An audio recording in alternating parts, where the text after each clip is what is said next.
Dear friends, Assalamu alaikum. Good evening. This is Mehraj from the Knowledge Hub of Aspiring Minds. Today, let me discuss with you one more important topic of the polity in this lecture, that is the preamble. You know, this preamble is very important part of the constitution.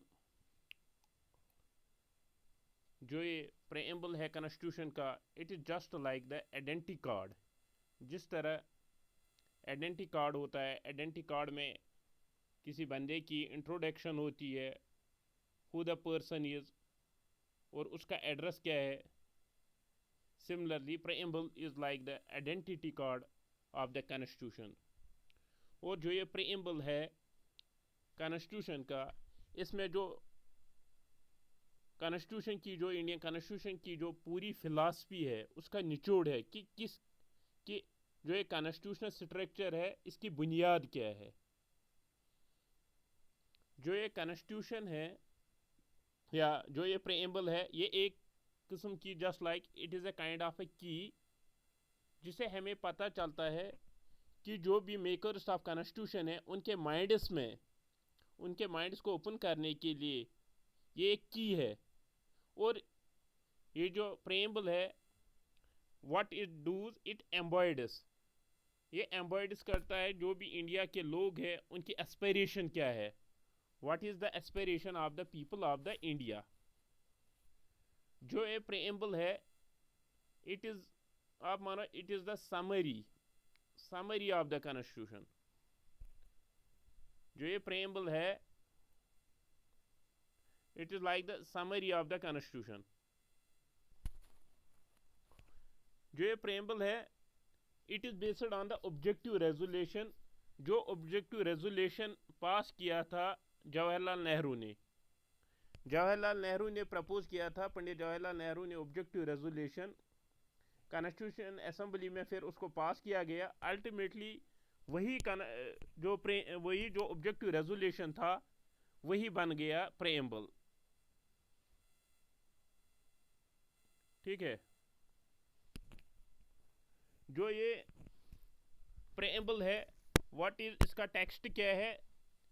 इसका जो text है वो है कि we the people of the India, हम जो लोग हैं हिंदुस्तान के, हमने ये अहद किया है कि हम इंडिया को बनाएंगे.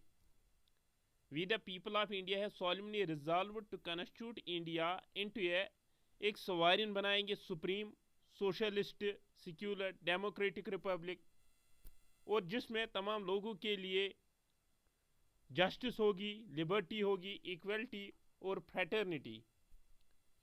और ये इंडिया के लोगों ने अपने आप को इनेक्ट किया, अपने आप को अडॉप्ट किया on 26 November 1949. This is the date on which ये जो कॉन्स्टिट्यूशन है, ये जो प्रेएम्बल है, इसको कॉन्स्टिट्यूशन असेंबली ने अडॉप्ट किया है. तो इस दिन से 26 नवंबर 1949 से अडॉप्ट किया गया और ये कॉन्स्टिट्यूशन दिया गया to the people of the India. जो ये वर्ड्स है इसमें कि we the people of India, we the people of India,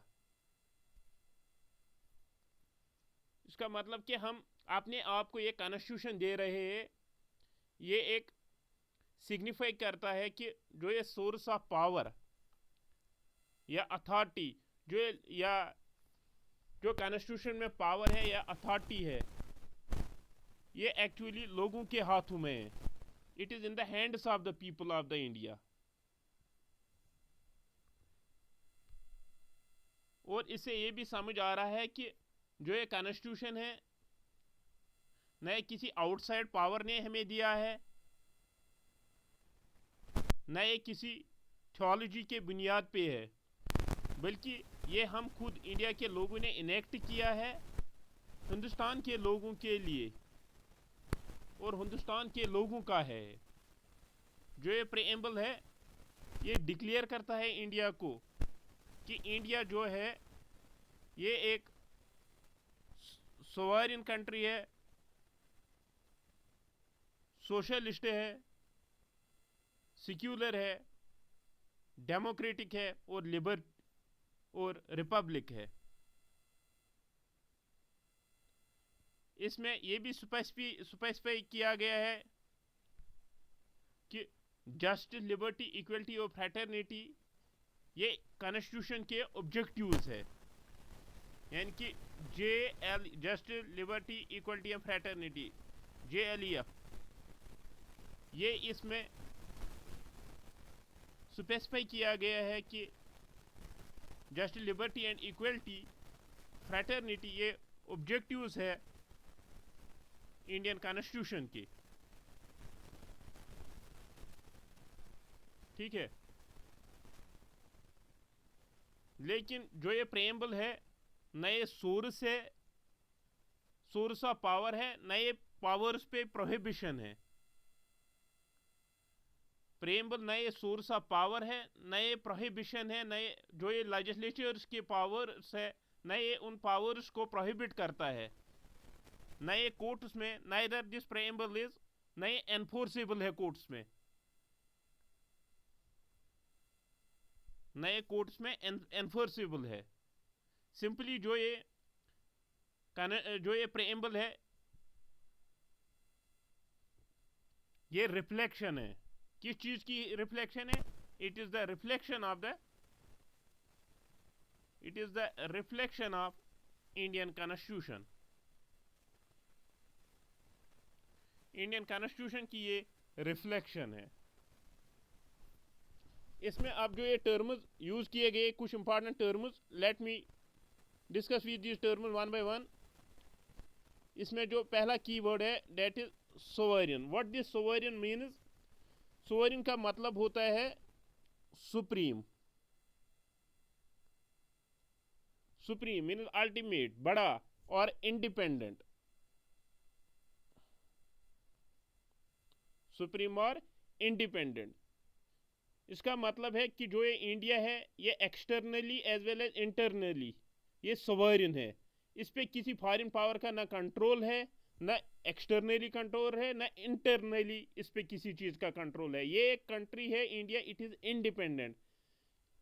इसकी एक फ्री गवर्नमेंट है जिसको डायरेक्टली पीपल इलेक्ट करते हैं, फिर वो लॉज बनाते हैं लोगों को गवर्न करने के लिए, लोगों को गवर्न करने के लिए।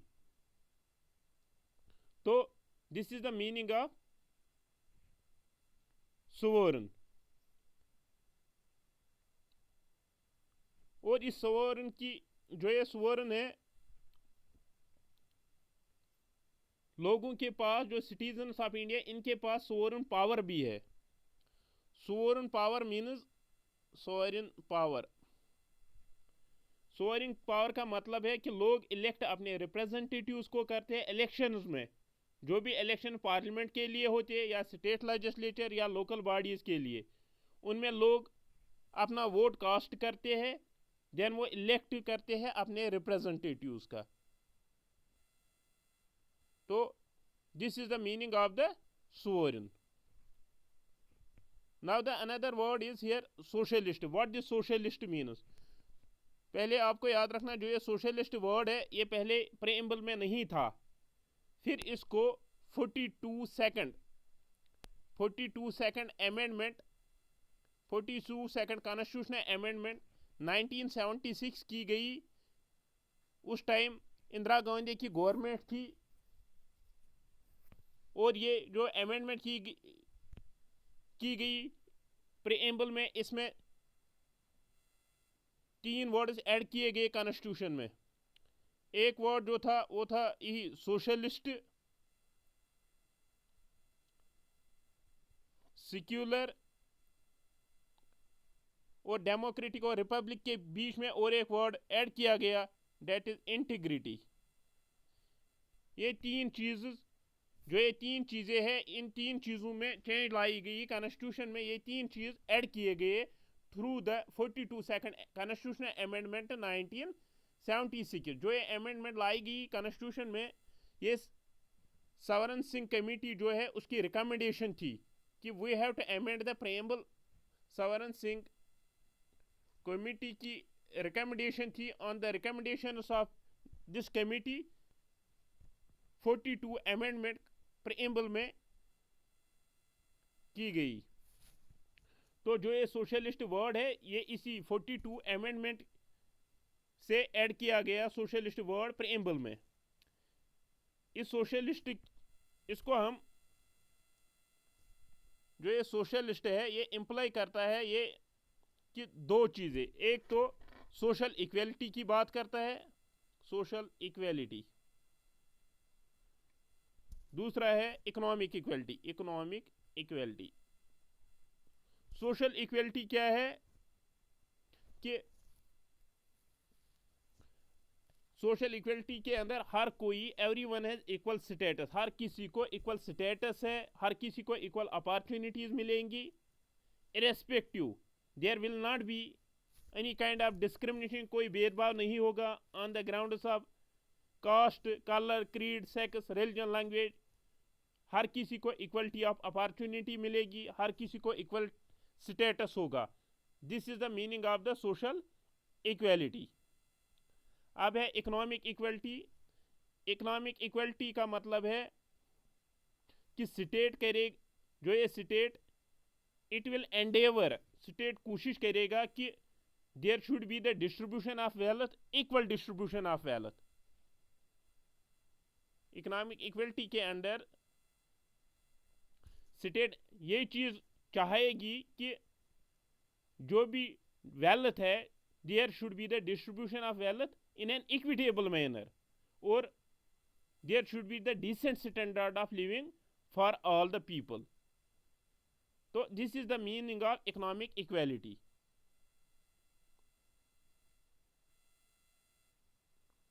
इसके बाद और एक टर्म है सेक्युलर, सेक्युलर टर्म। ये जो सेक्युलर टर्म है ये भी ऐड की गई 42 सेकंड अमेंडमेंट के थ्रू in 1976। सेक्युलर मीन्स कि there should be the equality of all religions, तमाम रिलीजन्स स्टेट के सामने इक्वल होंगे, स्टेट का कोई अपना रिलीजन नहीं होगा, and there should be the equality of in religious tolerance. लेकिन जो सेक्युलर है इसमें दो चीज़ें आती है, एक तो वेस्ट सेक्युलरिज्म, दूसरा इंडियन सेक्युलरिज्म। अगर हम वेस्ट सेक्युलरिज्म की बात करेंगे, वेस्ट सेक्युलरिज्म में वो बोथ रिलीजन और स्टेट, उसमें रिलीजन और स्टेट वो अलग अलग है, यानी कि वहाँ पे पूरी तरह सेपरेशन है कि रिलीजन अलग है, स्टेट अलग है वेस्ट सेक्युलरिज्म में। लेकिन अगर हम बात करेंगे इंडियन सेक्युलरिज्म में, वहाँ क्या है, वहाँ स्टेट, इंडियन सेक्युलरिज्म में क्या है कि जो ये स्टेट है ये रेस्पेक्ट करती है तमाम रिलीजन्स को, all religions, state respects all the religions equally, और किसी भी रिलीजन के लिए स्टेट में कोई स्पेशल प्रोविजन ही नहीं होगा।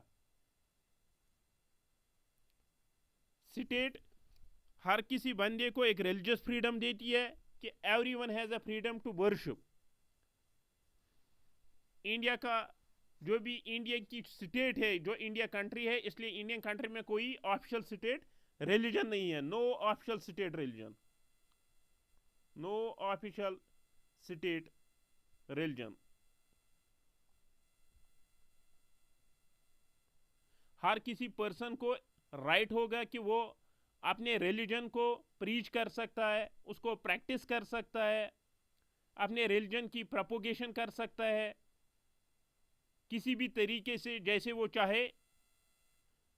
गवर्नमेंट किसी भी रिलीजन को ना फेवर करेगी ना डिस्क्रिमिनेट करेगी किसी रिलीजन को। इट विल, जो गवर्नमेंट है it will treat all religions with equal respect. और यहाँ और एक बात याद रखनी है इस सेक्युलर में कि गवर्नमेंट स्कूल्स में कोई भी रिलीजियस इंस्ट्रक्शन इम्पार्ट नहीं की जाएगी, कोई भी रिलीजियस दीनी तालीम गवर्नमेंट स्कूलों में नहीं दी जाएगी।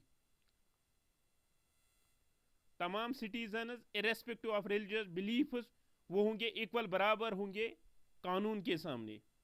This is all about the secular.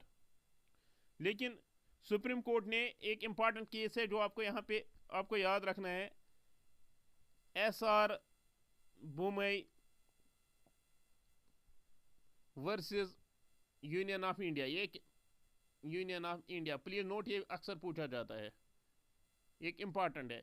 SR Bommai case versus Union of India. इसमें क्या बताया गया है कि सेक्युलरिज्म जो है ये integral part of the structure of the constitution, जो भी कॉन्स्टिट्यूशन का इंटरनल स्ट्रक्चर है उसका इंटेग्रल पार्ट है सेक्युलरिज्म। बस आपको इसमें इतना ही आपको याद रखना है। और एक टर्म जो यहां पे यूज की गई है डेमोक्रेटिक। डेमोक्रेटिक के इसका मतलब क्या है कि जो भी लोग हैं इंडिया के वो इलेक्ट करते गवर्नमेंट्स को तमाम लेवल्स पे, whether it is at the union level, state level या लोकल लेवल। लोकल लेवल पे हमारे जो अर्बन लोकल बॉडीज के लिए या पंचायत राज के पंचायत सिस्टम के लिए इलेक्शंस होते हैं, या स्टेट में इलेक्शंस होते हैं स्टेट लेजिस्लेचर के लिए या यूनियन में, तो वहाँ क्या करते हैं लोग जो अपने पीपल है वो इलेक्ट करते हैं। पीपल इलेक्ट करते हैं किसको? गवर्नमेंट्स को इलेक्ट करते हैं थ्रू एक सिस्टम होता है, through a system universal adult suffrage, means कि थ्रू ए, जिसको हम कहते हैं through a vote, one man one vote. हर किसी बंदे के पास एक वोट होता है, वन मैन वन वोट। तो उस वोट से वो इलेक्ट करते हैं अपने गवर्नमेंट्स को। हर कोई बंदा जिसकी भी उम्र 18 साल से ऊपर है वो अपना वोट कास्ट कर सकता है, उसको कोई भी कानून रोक नहीं सकता है। वो उसके पास ये प्रोविजन है कि वो अपना वोट कास्ट कर सकता है। हर किसी एवरी सिटीजन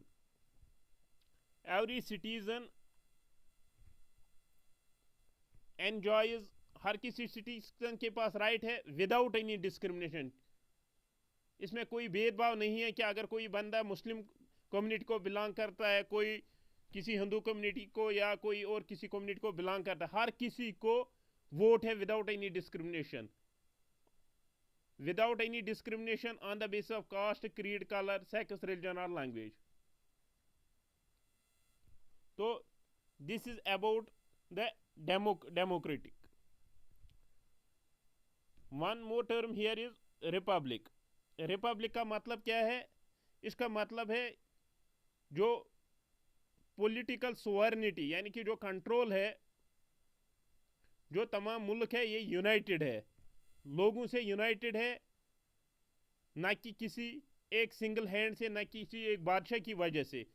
लेकिन जिस तरह मोनार्की में होता है कि जो स्टेट का जो हेड होता है वो हेरिडिटी बेसिस पे होता है, जहाँ पे खानदानी राज होता है, यहाँ पे नहीं होता है रिपब्लिक में। रिपब्लिक में क्या होता है कि जो स्टेट का जो हेड होता है उसको इलेक्ट किया जाता है, वेदर डायरेक्टली और इनडायरेक्टली, एक फिक्स टाइम पीरियड के लिए इलेक्ट किया जाता है। जो प्रेसिडेंट ऑफ इंडिया जो है उसको इलेक्ट किया जाता है इनडायरेक्टली, इलेक्टोरल कॉलेज उसको इलेक्ट करता है, 5 साल के लिए इलेक्ट करता है। तो जो ये पोस्ट ऑफ इंडिया प्रेसिडेंट है जो इंडिया में, ये हेरिडिटरी नहीं है, कोई भी बंदा प्रेसिडेंट बन सकता है अगर उसके पास एलिजिबिलिटी है। तो ये कुछ टर्म्स थे। इसके बाद है जस्ट, जो टर्म यहाँ पे मेंशन की गई इस प्रेएम्बल में, व्हाट द जस्टिस इज। इसका मतलब है पॉलिटिकल जस्टिस, सोशल जस्टिस और economic justice. Political justice means कि हर किसी के बाद सियासी जो हक है वो बराबर होंगे। सियासी हक मीन्स कि हर किसी को ये हक होगा है कि वो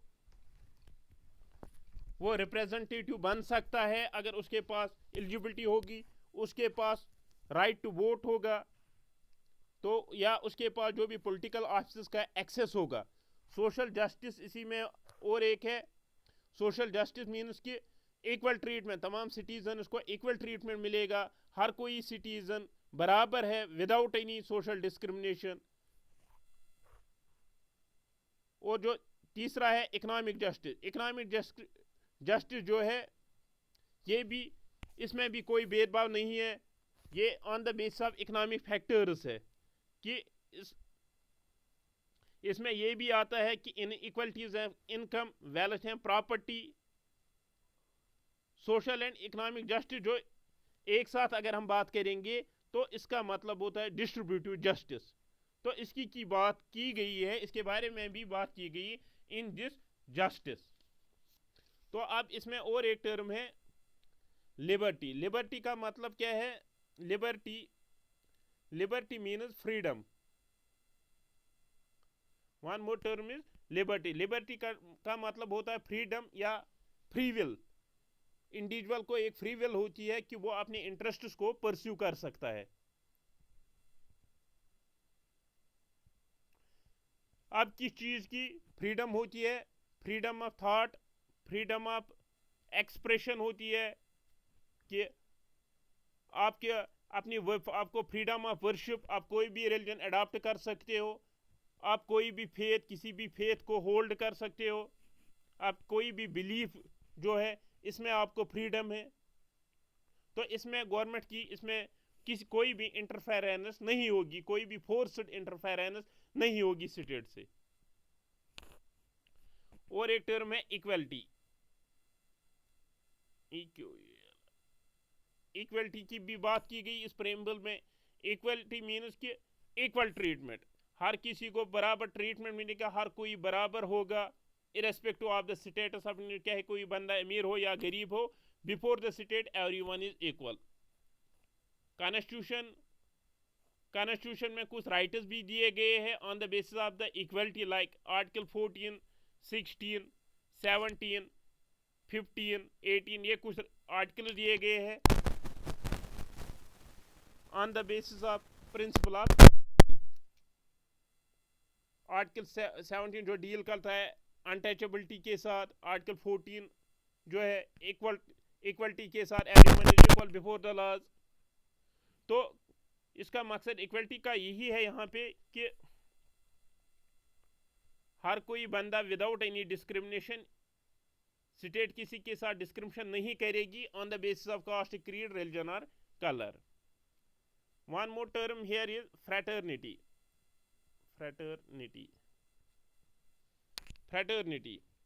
फ्रेटर्निटी मतलब का कॉमन ब्रदरहुड। तमाम जो लोग हैं इंडिया के ये एक दूसरे के भाई है, तमाम जो लोग हैं they are in a common brotherhood. कि लोगों में फ्रेटर्निटी के अंदर ये भी आता है कि लोगों में हमें ये एहसास दिलाना है, उनमें ये एहसास उनमें एक अवेकनिंग करनी है कि that you belong to an Indian nationality. ये हमें नर्चर करना है कि we belong to this country and we are the people of this country.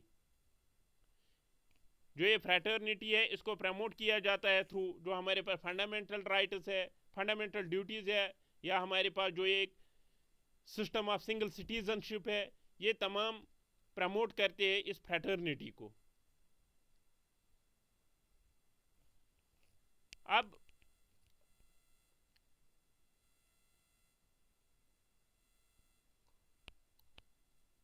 और जो ये फ्रेटर्निटी है ये एश्योर भी करता है कि डिग्निटी ऑफ द इंडिविजुअल। अब क्या है सिग्निफिकेंस इस प्रेम्बल का जो हमने अब इतना पढ़ा है इसके बारे में, अब इसकी क्या सिग्निफिकेंस है? इट इज द सोल की हॉरोस्कोप या yardstick of the constitution. अब यहाँ पे preamble as the part of the constitution, इसके बारे में बहुत सारे डिस्कशन हुए, लाइक कि जो ये प्रेम्बल है ये पार्ट ऑफ कॉन्स्टिट्यूशन है कि नहीं है। इसके लिए एक केस था Berubari versus Union advisory opinion case, उसमें बोला गया कि जो ये प्रेम्बल है कि this is can not be treated as the part of the constitution. फिर आया Kesavananda Bharati case versus state of Kerala. Kesavananda Bharati case versus state of Kerala 1973, Kesavananda Bharati case, please remember, versus state of Kerala 1973। इसमें बोला गया कि जो प्रेएम्बल है it is the part of the constitution, ये constitution का हिस्सा है। Preamble is a part of constitution, preamble is a part of constitution. Kesavananda Bharati case versus state of Kerala 1973 में बोला गया कि जो ये प्रेएम्बल है it is a part of the constitution 1973 में। और इसमें यह भी बोला गया जो भी वैल्यूज़ की बात की गई इस प्रेएम्बल में, दे शुड बी फंडामेंटल, वो बुनियादी होनी चाहिए in guiding the principle for governance. और फिर उसके बाद और एक केस जो फेमस केस है LIC केस, जो इसमें फेमस है LIC case, LIC of India case 1995। उसमें सुप्रीम कोर्ट ने अगेन बोला है कि preamble is an integral part of the constitution. पहला जो केस था Berubari Union advisory, Berubari case जिसको कहते हैं Berubari Union advisory opinion case 1960 पहला था। उसमें बोला गया कि preamble can not be treated as the part of the constitution. फिर केशवानंदा भारती केस में बोला गया, इस जजमेंट को रिवर्स किया गया। Kesavananda Bharati case versus state of Kerala case 1973, उसमें बोला गया कि preamble is a part of the constitution. और फिर LIC ऑफ इंडिया केस में 1995 में बोला गया अगेन कि preamble is an integral part of the constitution. जो ये प्रेएम्बल है कॉन्स्टिट्यूशन असेंबली ने इसको इनेक्ट किया है, खाली एक बार इनेक्ट किया है, वो है थ्रू 42, जैसे कि मैंने आपको पहले ही बताया है कि इस प्रेएम्बल को खाली एक बार अमेंड किया गया आज तक in 1976 by 42 second constitutional amendment act, जिसने इसमें 3 वर्ड्स ऐड किए थे, सोशलिस्ट और इस जो ये प्रेएम्बल है इसको अमेंड खाली एक बार किया 1976 में by 42 second constitutional amendment act, जिससे 3 वर्ड्स ऐड किए गए। एक तो है सोशलिस्ट, सेक्युलर और इंटेग्रिटी, ये 3 वर्ड ऐड किए गए प्रेएम्बल में। ये जो अमेंडमेंट की गई है it was done on the basis of the recommendations of सवरन Singh committee की रिकमेंडेशन आई थी। उस कमेटी के बिना पे फिर इंडियन नेशनल कांग्रेस की गवर्नमेंट उस टाइम थी जिसको हेड कर रही थी प्राइम मिनिस्टर इंदिरा गांधी, उसने ये रिकमेंड किया है for the amendment in the preamble. This was all for the today. Hope you like it. Please do subscribe and share the channel. Thank you. Goodbye. Fi amanillah.